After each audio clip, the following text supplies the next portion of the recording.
Good evening and welcome to Goodnight Flagstaff. My name is Amanda Delano and I am an actor with Theatricos Theater Company. Thank you for tuning into our community story time. You can find a new chapter from one of our favorite family-friendly books at 8 p.m. each weeknight on the Literacy Center's YouTube channel and on Crater Radio, a local online radio station. The previous chapters we played on Crater Radio each weeknight at about 7:30, just before the new chapter airs. You can also listen to all previous Goodnight Flagstaff recordings on YouTube. We are currently reading The Two Towers by J.R.R. Tolkien. If you'd like to check it out to read along with us at home, it is available at the library. Check one out today with your Coconino County Library card. Please email us if you'd like to join our team of readers and connect with your community through stories. All ages welcome. Our email is goodnightflagstaff@gmail.com. Last time we read together, after they were rested, our company traveled to Isengard through the forest that swallowed the orcs and across the country for several days. When they arrived at Isengard, they found that Isengard had been defeated. Merry and Pippin were waiting for their arrival and pointed them towards Treebeard so they could discuss what was next to be done. Chapter 9. Flotsam and Jetsam. Gandalf and the king's company rode away, turning eastward to make the circuit of the ruined walls of Isengard, but Aragorn, Gimli, and Legolas remained behind. Leaving Erod and Hasufel to stray in search of grass, they came and sat beside the hobbits. "Well, well, the hunt is over, and we meet again at last, and where none of us were ever thought to come," said Aragorn. "And now that the great ones have gone to discuss high matters," said Legolas, "the hunters can perhaps learn the answers to their own small riddles. We tracked you as far as the forest, but there are still many things that I should like to know the truth of." "And there is a great deal, too, that we want to know about you," said Merry. "We have learnt a few things through Treebeard, the old Ent, but that is not nearly enough."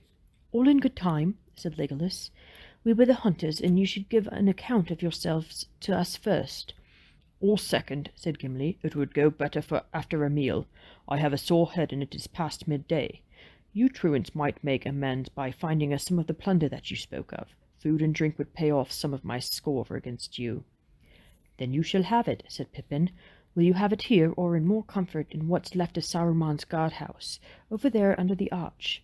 We had to picnic out here, so as to keep an eye on the road." "Less than an eye," said Gimli, "but I will not go into any orc house, nor touch orcs' meat or anything that they have mauled." "We wouldn't ask you to," said Merry. "We have had enough of orcs ourselves to last a lifetime. But there were many other folk in Isengard. Saruman kept enough wisdom not to trust his orcs. He had men to guard his gates, some of his most faithful servants, I suppose. Anyway, they were favored and got good provisions." "And pipeweed?" asked Gimli. "No, I don't think so," Merry laughed. "But that is another story, which can wait until after lunch." "Well, let us go and have lunch then," said the dwarf. The hobbits led the way, and they passed under the arch and came to a wide door upon the left, at the top of a stair. It opened direct into a large chamber, with other smaller doors at the far end, and a hearth and chimney at one side. The chamber was hewn out of the stone, and it must once have been dark, for its windows looked out only into the tunnel. But light came in now through the broken roof. On the hearth wood was burning. "I lit a bit of a fire," said Pippin. "It cheered us up in the fogs. There was some wood about, and most of the wood we could find was wet, but there is a great draught in the chimney. It seems to wind up away through the rock, and fortunately it has not been blocked. A fire is handy. I will make you some toast. The bread is 3 or 4 days old, I am afraid." Aragorn and his companions sat themselves down at one end of a long table, and the hobbits disappeared through one of the inner doors. "Storeroom in there, and above the floods, luckily," said Pippin as they came back laden with dishes, bowls, cups, knives, and food of various sorts. "And you need not turn up your nose at the provender, Master Gimli," said Merry. "This is not orc stuff, but man food, as Treebeard calls it. Will you have wine or beer? There's a barrel inside there, very passable, and this is first-rate salted pork. Or I can cut you some rashers of bacon and broil them if you like. I'm sorry there is no green stuff. The deliveries have been rather interrupted in the last few days. I cannot offer you anything to follow but butter and honey for your bread. Are you content?" "Indeed, yes," said Gimli. "The score is much reduced." The three were soon busy with their meal, and the two hobbits, unabashed, set to a second time. "We must keep our guests company," they said. "You are full of courtesy this morning," laughed Legolas. "But maybe, if we had not arrived, you would have already have been keeping one another company again." Maybe, and why not? Said Pippin. We had foul fare with the orcs, and little enough for days before that. It seems a long while since we could eat to heart's content. It does not seem to have done you any harm, said Aragorn. Indeed, you look in the bloom of health. Ah, you do indeed, said Gimli, looking them up and down over the top of his cup. Why, your hair is twice as thick and curly as when we parted, and I would swear that you have both grown somewhat, if that is possible for hobbits your age. This Treebeard, at any rate, has not starved you. He has not, said Merry, but Ents only drink, and drink is not enough for content. Treebeard's draughts may be nourishing, but one feels the need for something solid, and even Lambas is none the worse for a change. You had drunk from the waters of the Ents, have you? Said Legolas. Ah, then I think it is likely that Gimli's eyes do not deceive him. Strange songs have been sung of the draughts of Fangorn. Many strange tales have been told about that land, said Aragorn. I have never entered it. Come, tell me more about it, and about the Ents. Ents, said Pippin. Ents are... Well, Ents are all different for one thing, but their eyes now. Their eyes are very odd. He tried a few fumbling words, then trailed off into silence. Oh, well, he went on, you have seen some at a distance already. They saw you at any rate, and reported that you were on the way, and you will see many others, I expect, before you leave here. You must form your own ideas. Now, said Gimli, we are beginning the story in the middle. I should like a tale in the right order, starting with that strange day when our fellowship was broken.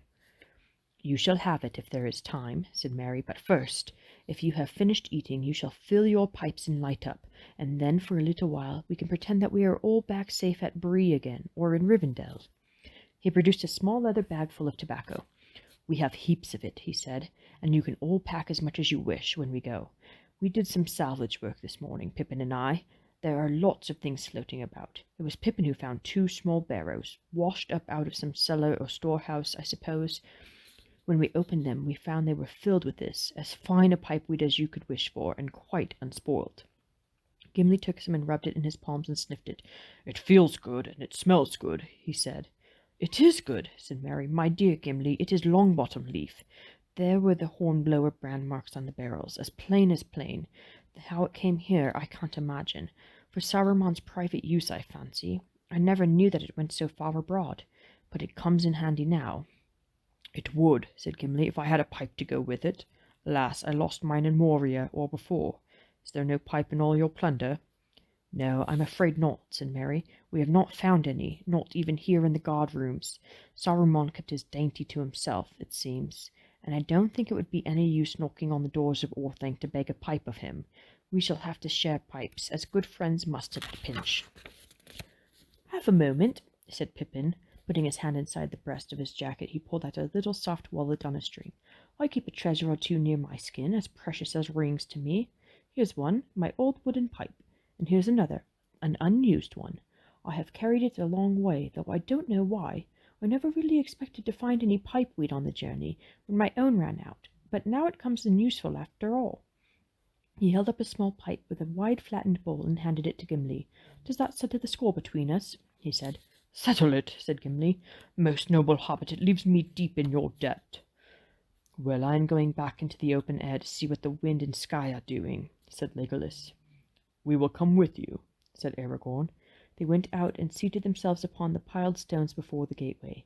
They could see far down into the valley now. The mists were lifting and floating away upon the breeze. Now let us take our ease here for a little, said Aragorn. We will sit on the edge of ruin and talk, as Gandalf says, while he is busy elsewhere. I feel a weariness such as I have seldom felt before. He wrapped his grey cloak about him, hiding his mail shirt, and stretched out his long legs. Then he lay back and sent from his lips a thin stream of smoke. Look, said Pippin, Strider the Ranger has come back. He has never been away, said Aragorn. I am Strider and Dunedain, too, and I belong both to Gondor and the North. They smoked in silence for a while, and the sun shone on them, slanting into the valley from among white clouds high in the west. Legolas lay still, looking up at the sun and sky with steady eyes, and singing softly to himself. At last he sat up. Come now, he said. Time wears on, and the mists are blowing away. Or what if you strange folk did not wreathe yourselves in smoke? What of the tale? Well, my tale begins with waking up in the dark and finding myself all strung up in an orc camp, said Pippin. Let me see, what is today? "The 5th of March in the Shire reckoning," said Aragorn. Pippin made some calculations on his fingers. "Only 9 days ago," he said. Every month in the Shire calendar had 30 days. "It seems a year since we were caught. Well, though half of it was like a bad dream, I reckon that 3 very horrible days followed. Mary will correct me if I forget anything important. I am not going into details. The whips and the filth and stench and all that. It does not bear remembering." With that he plunged into an account of Boromir's last fight and the orc march from Emmenmuir to the forest. The others nodded as the various points were fitted in with their guesses. "Here are some treasures that you let fall," said Aragorn. "You will be glad to have them back." He loosened his belt from under his cloak and took from it the 2 sheathed knives. "Well," said Merry, "I never expected to see those again. I marked a few orcs with mine, but Ugluk took them from us. How he glared! At first I thought he was going to stab me, but he threw the things away as if they burned him." "And here is also your brooch, Pippin," said Aragorn. "I have kept it safe, for it is a very precious thing." "I know," said Pippin. "It was a wrench to let it go, but what else could I do?" "Nothing else," answered Aragorn. "One who cannot cast away a treasure at need is in fetters. You did rightly." "The cutting of your bands on your wrists was smart work," said Gimli. "Luck served you there, but you seized your chance with both hands, one might say." "And set us a pretty riddle," said Legolas. "I wondered if you had grown wings." "Unfortunately not," said Pippin, "but you did not know about Grishnach." He shuddered and said no more, leaving Merry to tell of those last horrible moments, the pawing hands, the hot breath, and the dreadful strength of Grishnach's hairy arms. "All this about the orcs of Barad-dûr, Lugburs, as they call it, makes me uneasy," said Aragorn. "The Dark Lord already knew too much, and his servants also, and Grishnach evidently sent some message across the river after the quarrel. The Red Eye will be looking towards Isengard, but Saruman, at any rate, is in a cleft stick of his own cutting." "Yes, whichever side wins, his outlook is poor," said Merry. "Things began to go all wrong for him in the moment his orcs set foot in Rohan." "We caught a glimpse of the old villain, or so Gandalf hints," said Gimli, "on the edge of the forest." "When was that?" said Pippin. 5 nights ago," said Aragorn. "Let me see," said Merry. 5 nights ago. Now we come to a part of the story you know nothing about. We met Treebeard that morning after the battle, and that night we were at Wellinghall, one of his Ent houses. The next morning we went to Entmoot, a gathering of Ents, that is, and the queerest thing I've ever seen in my life. It lasted all that day and the next, and we spent the nights with an Ent called Quickbeam, and then late in the afternoon, on the 3rd day of their moot, the Ents suddenly blew up. It was amazing. The forest had felt as tense as if a thunderstorm was brewing inside it. Then all at once it exploded. I wish you could have heard their song as they marched. If Saruman had heard it, he would be 100 miles away by now, even if he had had a run on his own legs," said Pippin. "Though Isengard be strong and hard as cold and stone and bare as bone, we go, we go, we go to war, to hew the stone and break the door." There was much more. A great deal. The song had no words and was like a music of horns and drums. It was very exciting, but I thought it was only marching music and no more, just a song, until I got here. I know better now. "We came down over the last ridge into Nan Carunir after night had fallen," Merry continued. "It was then that I first had the feeling that the forest itself was moving behind us. I thought I was dreaming an Entish dream, but Pippin had noticed it too. We were both frightened, but we did not find out more about it until later. It was the Hurons, or so the Ents call them in short language. Treebeard won't say much about them, but I think they are Ents that have become almost like trees, at least to look at. They stand here and there in the woods or under its eaves, silent, watching endlessly over the trees, but deep in the darkest dales there are hundreds and hundreds of them, I believe. There is a great power in them, and they seem able to wrap themselves in shadow, but it is difficult to see them moving. But they do. They can move very quickly if they are angry. You stand still looking at the weather, maybe, or listening to the rustling of the wind, and then suddenly you find that you are in the middle of a wood with great groping trees all around you. They still have voices and can speak with the Ents. That is why they are called Huorns, Treebeard says, but they have become queer and wild, dangerous. I should be terrified of meeting them if there were no true Ents about to look after them. Well, in the early night we crept down a long ravine into the upper end of the Wizard's Vale. The Ents were all there rustling Huorns behind. We could not see them, of course, but the whole air was full of creaking. It was very dark, a cloudy night. They moved at a great speed as soon as they had left the hills, and made a noise like a rushing wind. The moon did not appear through the clouds, and not long after midnight there was a tall wood all round the north side of Isengard. There was no sign of enemies, nor of any challenge. There was a light gleaming from a high window in the tower, that was all. Treebeard and a few more Ents crept on, right round to within sight of the great gates. Pippin and I were with him. We were sitting on Treebeard's shoulders, and I could feel the quivering tenseness in him. But even when they are roused, Ents can be very cautious and patient. They stood still as carved stones, breathing and listening. Then all at once there was a tremendous stir. Trumpets blared and the walls of Isengard echoed. We thought that we had been discovered, and that battle was going to begin. But nothing of the sort. All Saruman's people were marching away. I don't know much about this war, or about the horsemen of Rohan, but Saruman seems to have meant to finish off the king and all his men with one final blow. He emptied Isengard. I saw the enemy go, endless lines of marching orcs, and troops of them mounted on great wolves, and there are battalions of men too. Many of them carried torches, and in the flare I could see their faces. Most of them were ordinary men, rather tall and dark-haired and grim, but not particularly evil-looking. But there were others that are horrible, man-high, but with goblin faces, sallow, leering, squint-eyed. Do you know, they reminded me at once of the southerner at Bree, only he was not so obviously orc-like as most of these were. "I thought of him too," said Aragorn. "We had many of these half-orcs to deal with at Helm's Deep. It seems plain now that the southerner was a spy of Saruman's. But whether he was working with the Black Riders or for Saruman alone, I do not know. It is difficult with these evil folk to know when they are in league, and when they are cheating one another. Well, of all sorts altogether, there must have been 10,000 at the very least," said Mary. "They took an hour to pass out of the gates. Some went off down the highway to the fords, and some turned away and went eastward. A bridge has been built down there, about a mile away, where the river runs in a very deep channel. You could see it now if you stood up. They were all singing with harsh voices and laughing, making a hideous din. I thought things looked very black for Rohan, but Treebeard did not move. He said, 'My business is with Isengard tonight, with rock and stone.' But though I could not see what was happening in the dark, I believe that Huorns began to move south as soon as the gates were shut again. Their business was with orcs, I think.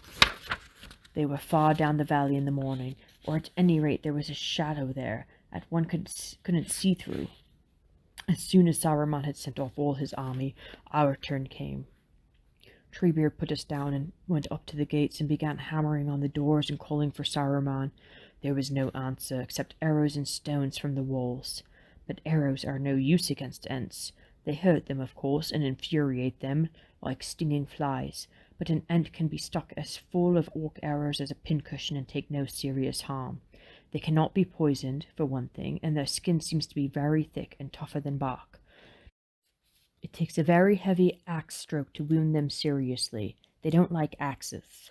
But there would have to be a great many axemen to one Ent. A man that hacks once at an Ent never gets a chance of a second blow. A punch from an Ent fist crumples up iron like thin tin. When Treebeard had got a few arrows in him, he began to warm up, to get positively hasty, as he would say. He let out a great hom, hom, and a dozen more Ents came striding up. An angry Ent is terrifying. Their fingers and their toes just freeze onto rock, and they tear it up like bread crust. It was like watching the work of great tree roots in 100 years all packed into a few moments. They pushed, pulled, tore, shook, and hammered, and clang, bang, crash, crack. In 5 minutes they had these huge gates just lying in ruin, and some were already beginning to eat into the walls, like rabbits in a sand pit. I don't know what Saruman thought was happening, but anyway he did not know how to deal with it. His wizardry may have been falling off lately, of course, but anyway, I think he was not much grit. Not much plain courage alone in a tight place without a lot of slaves and machines and things, if you know what I mean. Very different from old Gandalf. I wonder if his fame was not all along mainly due to his cleverness in settling at Isengard. "No," said Aragorn. "Once he was as great as his fame made him. His knowledge was deep, his thought was subtle, and his hands marvellously skilled, and he had a power over the minds of others. The wise he could persuade, and the smaller folk he could daunt. That power he certainly still keeps. There are not many in Middle-earth that I should say were safe if they were left alone to talk with him, even now when he has suffered a defeat. Gandalf, Elrond, and Galadriel, perhaps, now that his wickedness has been laid bare, but very few others. The Ents are safe, said Pippin. He seems at one time to have got round them, but never again. And anyway, he did not understand them, and he made the great mistake of leaving them out of his calculations. He had no plan for them, and there was no time to make any once they had set to work. As soon as our attack began, the few remaining rats in Isengard started bolting through every hole that the Ents made. The Ents let the men go, after they had questioned them, 2 or 3 dozen only down at this end. I don't think many orc folk of any size escaped, not from the Huorns. There was a wood full of them all round Isengard by that time, as well as those that had gone down the valley. When the Ents had reduced a large part of the southern walls to rubbish, and what was left of his people had bolted and deserted him, Saruman fled in a panic. He seems to have been at the gates when we arrived. I expect he came to watch his splendid army march out. When the Ents broke their way in, he left in a hurry. They did not spot him at first, but the night had opened out, and there was a great light of stars, quite enough for Ents to see by, and suddenly Quickbeam gave a cry. "The tree killer! The tree killer!" Quickbeam is a gentle creature, but he hates Saruman all the more fiercely for that. His people suffered cruelly from orc axes. He leapt down the path from the inner gate, and he can move like a wind when he is roused. There was a pale figure hurrying away in and out of the shadows of the pillars, and it had nearly reached the stairs to the tower door. But it was a near thing. Quickbeam was so hot after him that he was within a step or two of being caught and strangled when he slipped in through the door. When Saruman was safe back in Orthanc, it was not long before he set some of his precious machinery to work. By that time there were many Ents inside Isengard. Some had followed Quickbeam, and others had burst in from the north and east. They were roaming about and doing a great deal of damage. Suddenly up came fires and foul fumes. The vents and shafts all over the plain began to spout and belch. Several of the Ents got scorched and blistered. One of them, Beachbone, I think he was called, a very tall, handsome Ent, got caught in a spray of some liquid fire and burned like a torch. A terrible sight. That sent them mad. I thought that they had been really roused before, but I was wrong. I saw what it was like at last. It was staggering. They roared and boomed and trumpeted until stones began to crack and fall at the mere noise of them. Mary and I lay on the ground and stuffed our cloaks into our ears. Round and round the rock of Orthanc the Ents went striding and storming like a howling gale, breaking pillars, hurling avalanches of boulders down the shafts, tossing up huge slabs of stone into the air like leaves. The tower was in the middle of a spinning whirlwind. I saw iron posts and blocks of masonry go rocketing up hundreds of feet and smash against the windows of Orthanc, but Treebeard kept his head. He had not had any burns, luckily. He did not want his folk to hurt themselves in their fury, and he did not want Saruman to escape out of some hole in the confusion. Many of the Ents were hurling themselves against the Orthanc rock, but that defeated them. It is very smooth and hard. Some wizardry is in it, perhaps, older and stronger than Saruman's. Anyway, they could not get a grip on it, or make a crack in it, and they were bruising and wounding themselves against it. So Treebeard went out into the ring and shouted. His enormous voice rose above all the din. There was a dead silence, suddenly. In it we heard a shrill laugh from a high window in the tower. That had a queer effect on the Ents. They had been boiling over. Now they became cold, grim as ice, and quiet. They left the plain and gathered round Treebeard, standing quite still. He spoke to them for a little in their own language. I think he was telling them a plan he had made in his old head long before. Then they had just faded silently away in the grey light. Day was dawning by that time. They set a watch on the tower, I believe, but the watchers were so well hidden in shadows and kept so still that I could not see them. The others went away north. All that day they were busy, out of sight. Most of the time they were left alone. It was a dreary day, and we wandered about a bit, though we kept out of the view of the windows of Orthanc. As much as we could, they stared at us so threateningly. A good deal of the time we spent looking for something to eat, and also we sat and talked, wondering what was happening away south in Rohan, and what had become of all the rest of our company. Every now and then we could hear in the distance the rattle and fall of stone, and thudding noises echoing in the hills. In the afternoon we walked round the circle, and went to have a look at what was going on. There was a great shadowy wood of hewthorns in the head of the valley, and another round the northern wall. We did not dare to go in, but there was a rending, towering noise of work going on inside. Ents and Huorns were digging great pits and trenches, and making great pools and dams, gathering all the waters of the Eisen and every other spring and stream that they could find. We left them to it. At dusk, Treebeard came back to the gate. He was humming and booming to himself, and seemed pleased. He stood and stretched his great arms and legs and breathed deep. I asked if he was tired. "Tired," he said. "Tired? Well, no, not tired, but stiff. I need a good draught of Entwash. We have worked hard. We have done more stone cracking and earth gnawing today than we have done in many a long year before. But it is nearly finished. When night falls, do not linger near this gate or in the old tunnel. Water may come through, and it will be foul water for a while until all the filth of Saruman is washed away. Then Eisen can run clean again." He began to pull down a bit more of the walls in a leisurely sort of way, just to amuse himself. We were just wondering where it would be safe to lie and get some sleep when the most amazing thing of all happened. There was a sound of a rider coming swiftly up the road. Mary and I lay quiet, and Treebeard hid himself in the shadows under the arch. Suddenly a great horse came striding up, like a flash of silver. It was already dark, but I could see the rider's face clearly. It seemed to shine, and all his clothes were white. I just sat up, staring with my mouth open. I tried to call out, and couldn't. There was no need. He halted just by us and looked down at us. "Gandalf!" I said at last, but my voice was only a whisper. Did he say, "Hello, Pippin, this is a pleasant surprise"? No, indeed. He said, "Get up, you tomfool of a Took.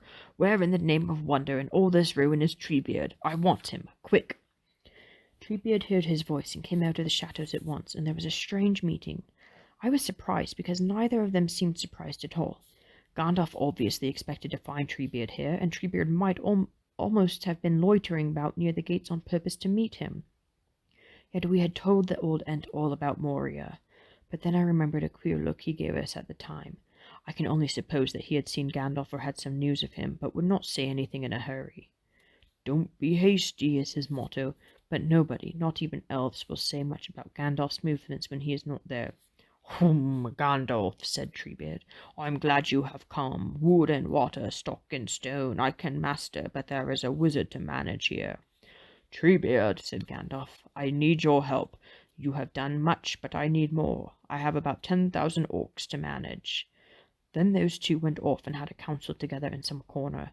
It must have seemed very hasty to Treebeard, for Gandalf was in a tremendous hurry, and was already talking at a great pace, before they passed out of hearing.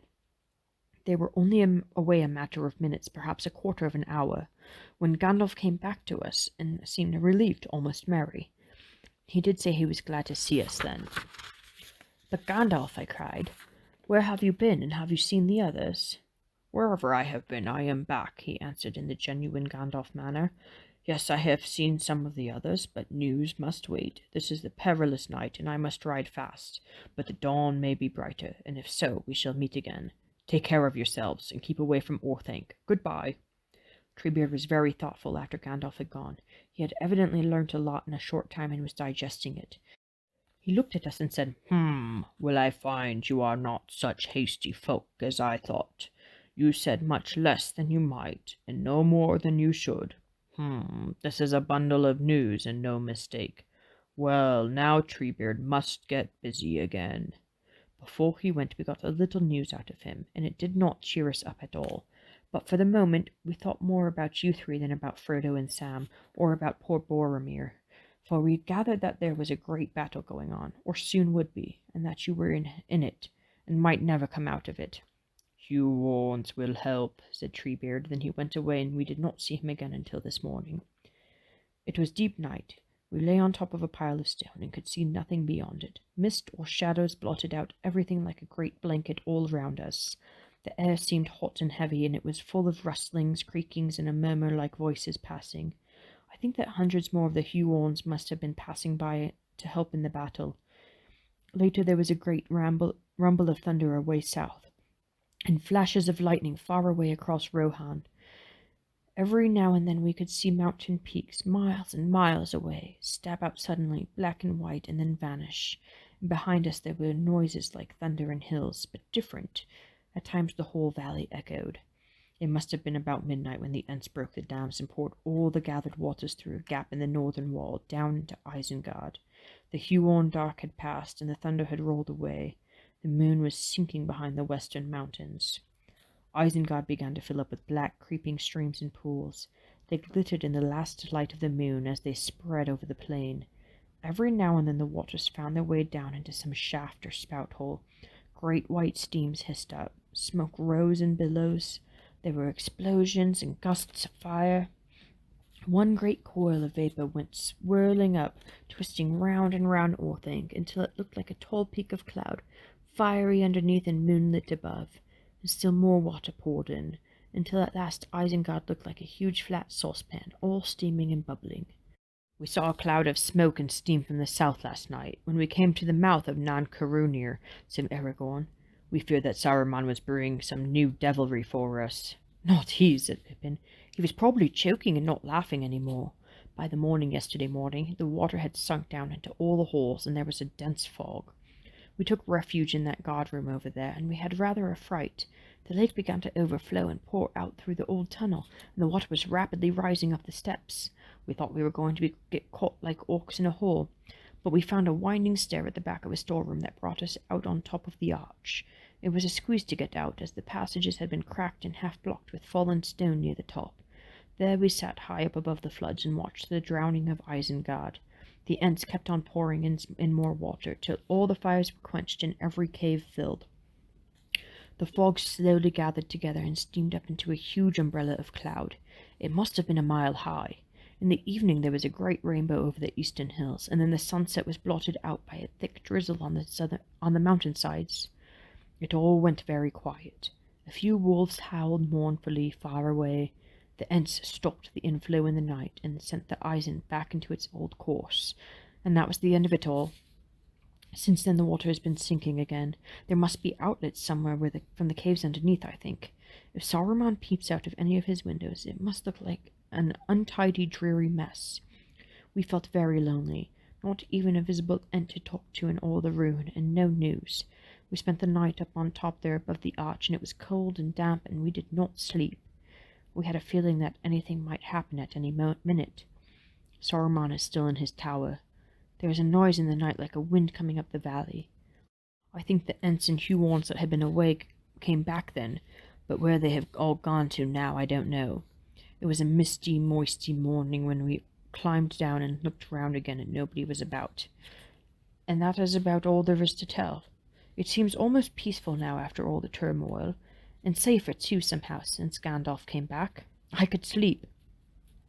They all fell silent for a while. Gimli refilled his pipe. "There is one thing I wonder about," he said as he lit it with his flint and tinder. "Wormtongue. You told Theoden he was with Saruman. How did he get there?" "Oh yes, I forgot about him," said Pippin. "He did not get here till this morning. We had just lit the fire and had some breakfast when Treebeard appeared again. We heard him humming and calling our names outside. "I just have come round to see how you are faring, my lads," he said, "and to give you some news. You Huons have come back. All's well. Aye, very well indeed." He laughed and slapped his thighs. "No more orcs in Isengard. No more axes. And there will be folk coming up from the south before the day is old, some that you may be glad to see." He had hardly said that when we heard the sound of hoofs on the road. We rushed out before the gates, and I stood and stared, half expecting to see Strider and Gandalf come riding up at the head of an army. But out of the mist there rode a man on an old tired horse, and he looked a queer twisted sort of creature himself. There was no one else. When he came out of the mist and suddenly saw all the ruin and wreckage in front of him, he sat and gaped, and his face went almost green. He was so bewildered that he did not seem to notice us at first. When he did, he gave a cry and tried to turn his horse round and ride off. But Treebeard took 3 strides, put out a long arm, and lifted him out of the saddle. His horse bolted in terror, and he grovelled on the ground. He said he was Grima, friend and counsellor of the king, and had been sent with important messages from Theoden to Saruman. No one else would dare to ride through the open land so full of foul orcs, he said. So I was sent, and I have had a perilous journey, and I am hungry and weary. I fled far north, out of my way, pursued by wolves. I caught the sidelong looks he gave to Treebeard, and I said to myself, Liar! Treebeard looked at him in his long, slow way for several minutes, till the wretched man was squirming on the floor. Then at last he said, Ha! I was expecting you, Master Wormtongue. The man started at that name. Gandalf got here first, so I know as much about you as I need, and I know what to do with you. Put all the rats in one trap, said Gandalf, and I will. I am the master of Isengard now, but Saruman is locked in his tower, and you can go there and give him all the messages that you can think of. Let me go, said Wormtongue. I know the way. You know the way, I don't doubt, said Treebeard, but things have changed here a little. Go and see. He let Wormtongue go, and he limped off through the arch, with us close behind, until he came inside the ring and could see all the floods that lay between him and Orthanc. Then he turned to us. Let me go away, he whined. Let me go away. My messages are useless now. They are indeed, said Treebeard, but you have only 2 choices, to stay with me until Gandalf and your master arrive, or to cross the water. Which will you have? The man shivered at the mention of his master and put a foot into the water, but he drew back. I cannot swim, he said. The water is not deep, said Treebeard. It is dirty, but that will not harm you, Master Wormtongue. In you go now. With that the wretch floundered off into the flood. It rose up nearly to his neck before he got too far away from me to see him. The last I saw of him was clinging to some old barrel or piece of wood, but Treebeard waded after him and watched his progress. Well, he has gone in, he said when he returned. I saw him crawling up the steps like a dragged rat. There is something in the tower still. A hand came out and pulled him in. So there he is, and I hope the welcome is to his liking. Now I must go and wash myself clean of this slime. I'll be away up on the north side if anyone wants to see me. There is no clean water down here fit for an Ent to drink or to bathe in. So I will ask you 2 lads to keep a watch at the gate for the folk that are coming. There'll be the Lord of the Fields of Rohan, mark you. You must welcome him as well as you know how. His men have fought a great fight with the orcs. Maybe you know the right fashion of men's words for such a lord, better than Ents. There have been many lords in the green fields in my time, and I have never learned their speech or their names.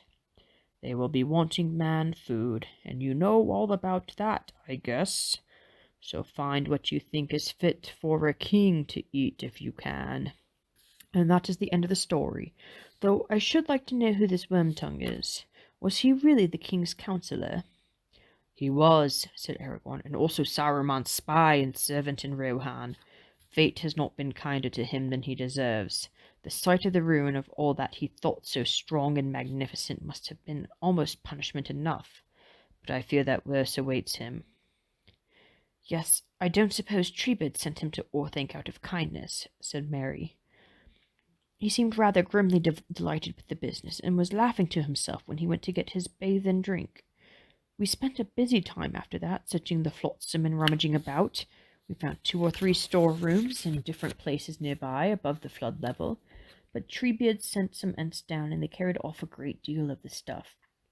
We want man food for 25, the Ents said, as you can see that somebody had counted your company carefully before you arrived. You 3 were evidently meant to go with the great people, but you would not have fared any better. We kept as good as we sent, I promise you. Better, because we sent no drink. What about drink? I said to the ants. There is water of Isen, they said, and that is good enough for ants and men. But I hope that the ants may have found time to brew some of their draughts from the mountain springs, and we shall see Gandalf's beard curling when he returns. After the ants had gone, we felt tired and hungry, but we did not grumble. Our labours had been well rewarded. It was through our search for man-food that Pippin discovered the prize of all the flotsam, those hornblower barrels. Pipeweed is better after food, said Pippin. That is how the situation arose. We understand it all perfectly now, said Gimli. All except one thing, said Aragorn. Leaf from the South Farthing in Isengard. The more I consider it, the more curious I find it. I have never been in Isengard, but I have journeyed in this land, and I know well the empty countries that lie between Rohan and the Shire. Neither goods nor folk have passed that way for many a long year, not openly. Saruman had secret dealings with someone in the Shire, I guess. Worm-tongues may be found in other houses than King Theoden's. Was there a date on the barrels? Yes, said Pippin, it was the 1417 crop. That is last year's, no? The year before. Of course. Now, a good year. Ah, well, whatever evil was afoot is over now, I hope, or else it is beyond our reach at present, said Aragorn. Yet I think I shall mention it to Gandalf, small matter though it may seem among his great affairs. I wonder what he is doing, said Mary. The afternoon is getting on. Let us go and look around. You can enter Isengard now at any rate, Strider, if you want to, but it is not a very cheerful sight. Thank you for tuning in. Join us next time for Chapter 10 in Book 3 of The Two Towers. Good night, Flagstaff.